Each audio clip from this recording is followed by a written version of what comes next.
All right, welcome back everyone for another deep dive. Today we're going to be looking at some more vocabulary, and specifically we're going to be looking at the Oxford 5000. Yes.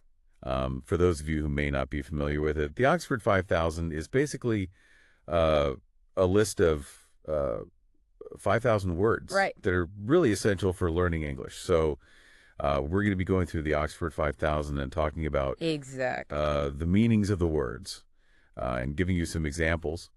And it's going to be really helpful if you are trying to learn English or if you're trying to improve your vocabulary.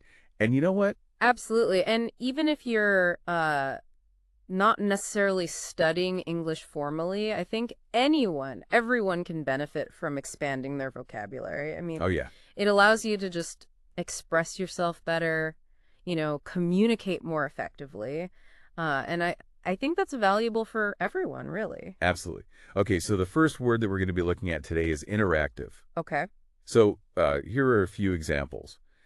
The museum has many interactive exhibits. Mm-hmm. The online forum is a very interactive community.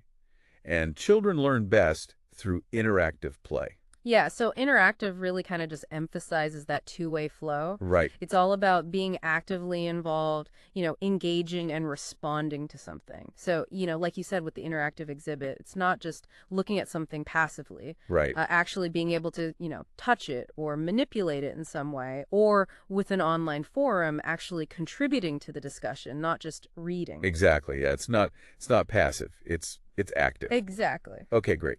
So let's move on to the next word, which is interface. So here are a few examples.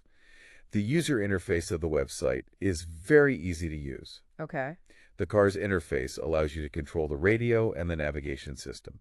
And the light switch is a simple interface. I see. So interface really just highlights that point of connection, that boundary where two systems meet. Okay. So, it can be something as simple as a light switch where you flip the switch and the light turns on. Right. Or it can be something more complex, like, like you said, a website interface where you can click on different buttons and links and things. Exactly. Yeah. It's the thing that allows you to interact with the thing. Exactly. Right? Yeah. Exactly. Okay.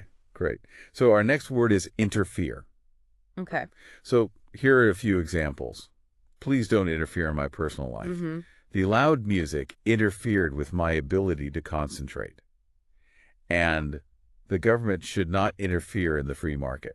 Yeah, I think interfere often carries a bit of a negative connotation, doesn't it? It implies some kind of unwanted intrusion or meddling. Yeah. It's about actions that disrupt or hinder something. Right, yeah. It's like getting in the way of something, right? Exactly, yeah. And often without permission or, without being welcome. Right. Okay. So our next word is interference. So here are a few examples. Okay. The static on the radio was caused by interference. Mm-hmm. The heavy traffic caused interference with our travel plans. And I think there was some interference in the election. So in these examples, interference is kind of referring to the effects of that intrusion.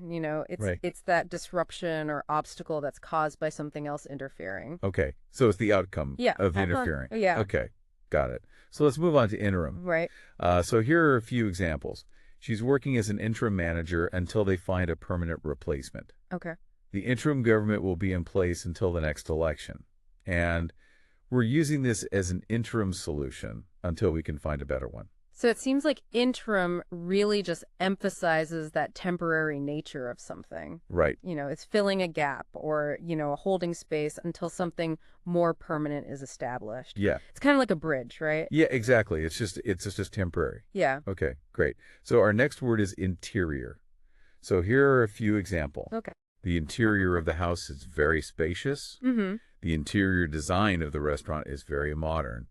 And the cathedral's interior is breathtaking. Okay. Yeah, I see. So interior is just focusing our attention on the inside, right? On the inner space of something, right? Yeah. So it can be, physical, like the actual layout and design of a building, but it can also be something more abstract, right. Like an emotional interior. Yeah, like how you feel on the inside. Exactly.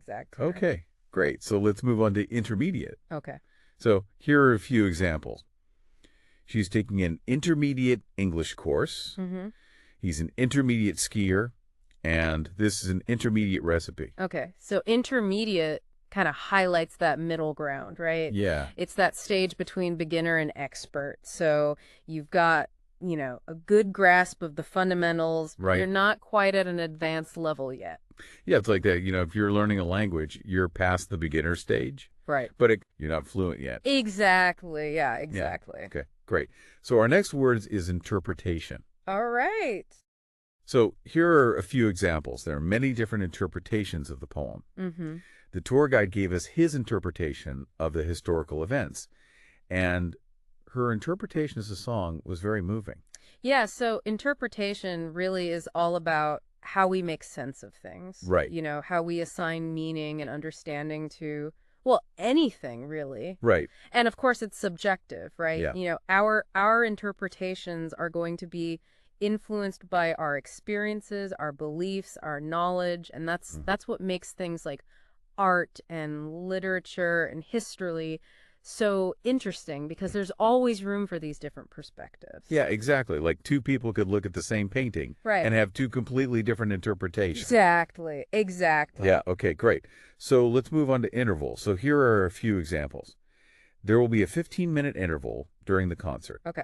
The trains run at regular intervals, and she checks her email at short intervals. So interval emphasizes that space between things. Yeah. Gap or pause in a sequence. Right. So, it could be time, it could be distance, it could be frequency. It's really about those breaks that punctuate something that's ongoing. Right, like, the space between the notes. Yeah, exactly. In a song. Yeah. Yeah. Okay, so let's move on to the next word, which is intervene. All right. So here are a few examples. The teacher intervened in the fight between the two students. The doctor had to intervene to save the patient's life. And the United Nations intervened in the conflict to try to bring peace. So intervene implies taking some sort of decisive action, right? Yeah. Stepping in to influence a situation, often to prevent harm or resolve a conflict. Right, yeah, to try to change the course of events. Exactly, yeah. Yeah. Okay, so our next word is intervention. Okay. So here are a few examples. Early intervention programs can help children with learning difficulties. Right. The military intervention was controversial, and her friends and family staged an intervention to help her with her addiction. Yeah. So intervention refers to that actual act of stepping in. Okay. To try to influence the situation. Right. And as you can see from the examples, it can be, positive, like helping someone in need. Right. Or it can be negative, or controversial. Yeah. But the key here is that it's a conscious choice to get involved, to do something. Right. Okay, great. So our next word is intimate. All right. So here are a few examples. They have a very intimate relationship. The restaurant has a very intimate atmosphere. And she shared some intimate details about her life with me. Yeah, intimate can be a bit of a tricky word. Yeah. Because it can have different meanings depending on the context. Right. But, it can refer to, as you said, a close personal relationship. Yeah. Where there's a sense of deep connection and trust. But it can also describe, a setting or an atmosphere that feels very private or cozy or personal. Right, yeah. Like a small, dimly lit restaurant. Exactly. Yeah. Okay, great. So let's move on to intriguing. Okay. So here are a few examples. The book has a very intriguing plot. The scientist made an intriguing discovery and is a very intriguing person. Yeah, I think intriguing really captures that spark of curiosity, that feeling of mystery. Yeah. It suggests that something is, fascinating or captivating, and it makes us want to learn more. Right. Yeah, it's like a little mystery that you want to solve. Exactly. Yeah. Okay, so our next word is invade. All right. Here are a few examples. The army invaded the neighboring country. The tourists invaded the small town. And he invaded my personal space. Invade definitely has that sense of intrusion, of crossing boundaries without permission. Right. And, As you can see, it can be a physical act, like an army invading a country. Right. But it can also be more metaphorical, like, invading someone's personal space or, invading someone's privacy. Right, like someone's looking at your phone over your shoulder. Exactly. Yeah, okay, great. So our next word is invasion. So here are a few examples. The invasion of the country was met with fierce resistance. Right. The annual invasion of tourists brings a lot of money to the city. And the media's invasion of her privacy was unacceptable. Yeah. So invasion really focuses on the act itself, on that forceful entry. Right. And it really highlights the consequences of that intrusion. Right. The impact that it has on the invaded space or entity. Exactly. Yeah. It's the event of invading. Right. Okay, great. So let's move on to investigator. So here are a few examples. Okay. The investigator searched the crime scene for clothes. Mm-hmm. The private investigator was hired to find the missing person, and the insurance investigator determined that the claim was fraudulent. Yeah. So an investigator is someone who's looking for the truth. Right. Someone who's trying to uncover facts and solve mystery. Yeah. And they're driven by their curiosity and their desire to understand what happened. Yeah. Exactly. It's like a detective, right? Exactly, yeah. Okay, great. So let's move on to investor. All right. So here are a few examples. The company's looking for investors to fund its expansion. Mm-hmm. He's a savvy investor who always knows where to put his money. And she's a real estate investor who buys and sells properties for profit. Yeah. So investor really highlights the role of capital. Okay. In driving growth and innovation. Right. So investors are people who are willing to take risks. Yeah. They believe in an idea or a company and they're willing to put their resources behind it. Right. And of course they're hoping to see a return on their investment. Right. Exactly. So they're hoping to make money from their investment. Okay. So our next word is invisible. So here are a few examples. Bacteria are invisible to the naked eye. Right. I felt invisible in the crowd.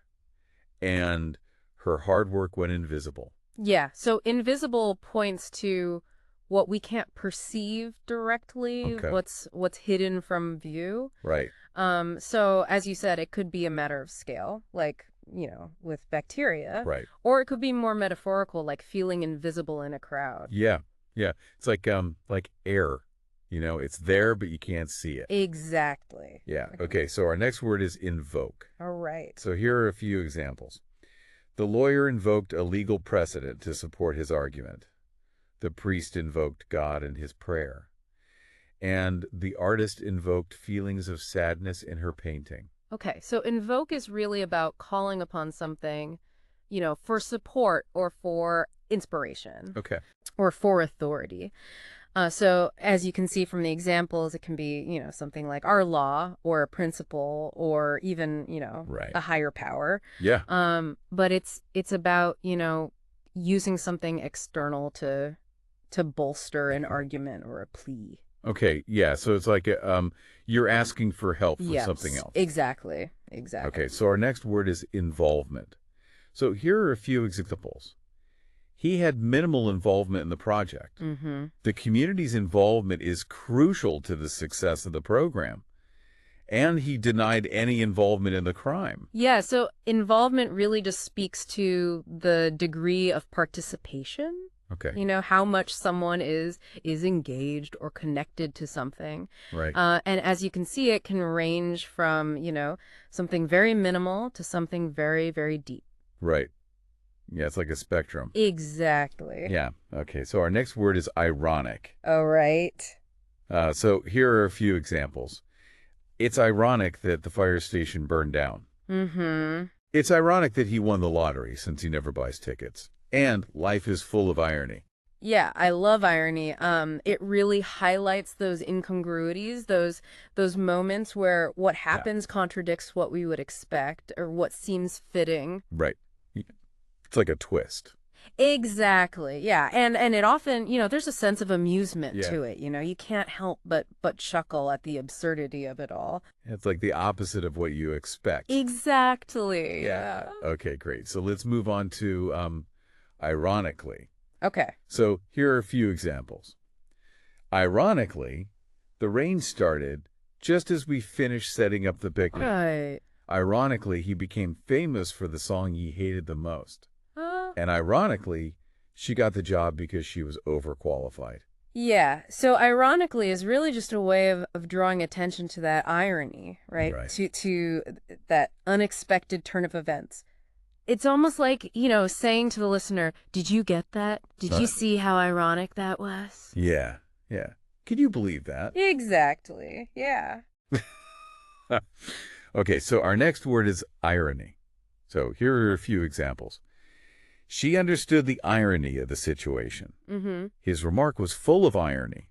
And irony is a common literary device. So irony really is that essence of incongruity, that mismatch between appearance and reality. Yeah. It can be a really powerful tool in language and in storytelling because it adds these layers of meaning. Right.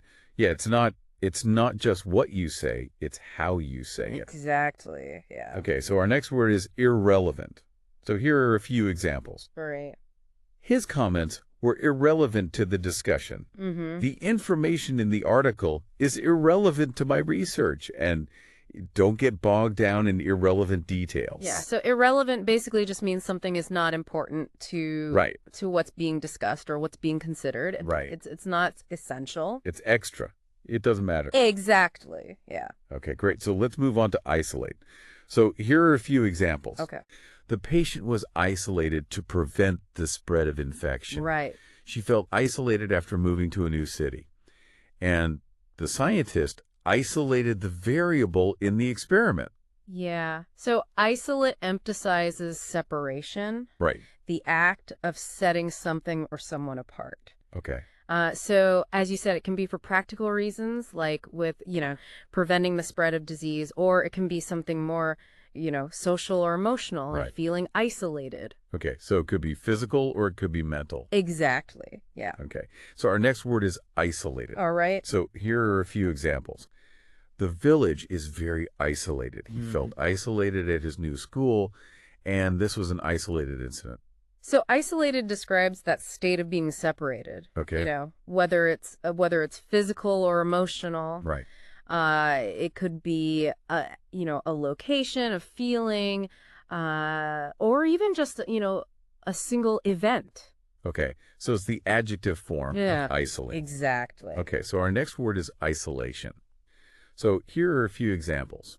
Oh, right. The prisoner was kept in isolation. Mm-hmm. Social isolation can have a negative impact on mental health, and the scientists studied the animal in isolation. So isolation is really highlighting the condition itself. Okay. The state of being separated or set apart. Right.